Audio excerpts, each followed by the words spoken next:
అమ్మితే 3 లక్షల కోట్ల సంపద. హైదరాబాద్ లో మీరు ఒక్కసారి ఆలోచిస్తే హైటెక్ సిటీ ఎదురుగా నేను మొట్టమొదటిసారిగా ప్రారంభించినప్పుడు ఎకరా ₹1,00,000.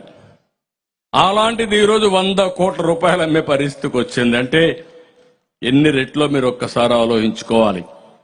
అది సంపద సృష్టించే మార్గం.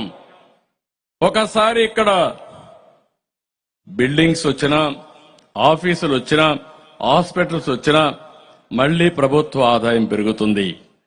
ప్రతి ఒక్కరికి ఉపాధి వస్తుంది. మళ్ళా వాళ్ళ నిత్యావసర వస్తువులు గాని వాళ్ళకు అవసరం కొంటే మళ్ళా దానిపైన గవర్నమెంట్కి ఆదాయం వస్తుంది. అదే సంపద సృష్టించడం దుర్మార్గుడు ప్రారంభించాడు.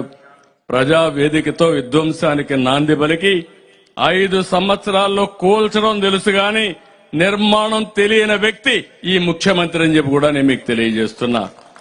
అందుకే మేము హామీ ఇస్తున్నాం, తప్పకుండా భవిష్యత్తులో ప్రతి ఒక్క వర్గానికి న్యాయం చేసే బాధ్యత, నిరుపేదలకు అండగా ఉండే బాధ్యత తెలుగుదేశం పార్టీ, జనసేన తీసుకుంటాం. రైతులకు ఎన్ని కష్టాలు ఈ 5 ఏళ్లలో మామూలు కాదు.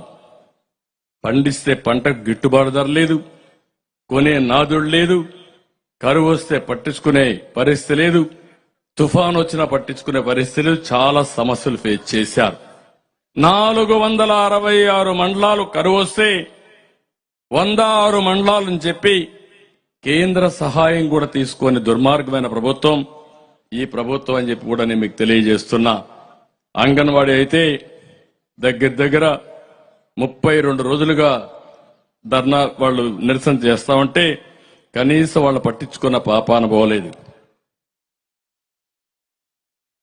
ఇవే కాకుండా ఇంకొక పక్క వీడికి వస్తే ఓసారి మనసు బాగా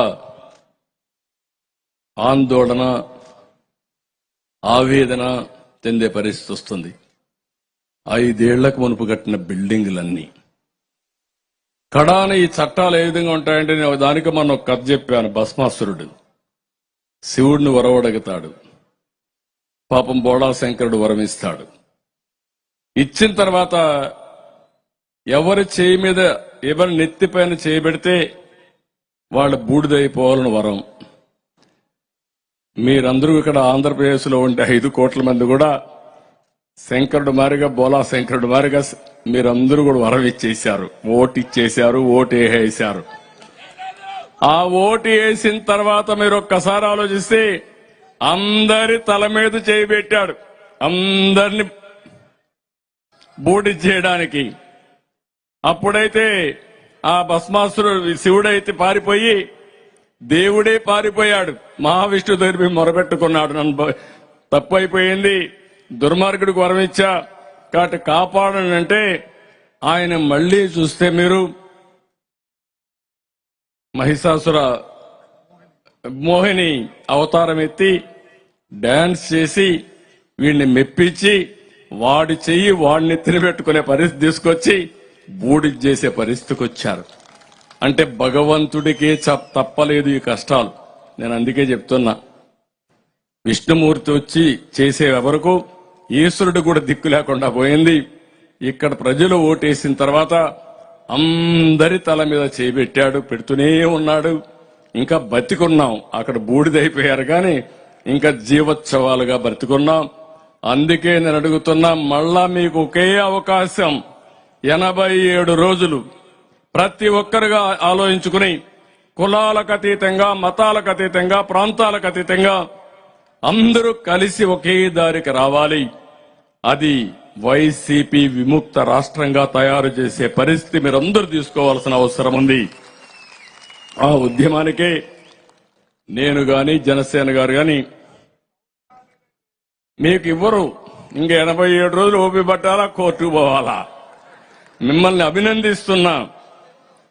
5 ఏళ్లు పోరాడారు. ఇంతవరకు ప్రపంచ చరిత్రలో ఇంత పెద్ద పోరాటం ఎప్పుడూ జరగలేదు.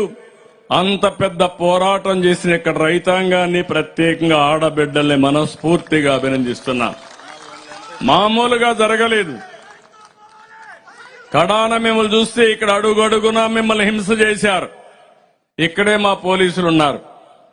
పాపం వాళ్ళని నేనేం మాట్లాడను గాని వాళ్ళు చేసిన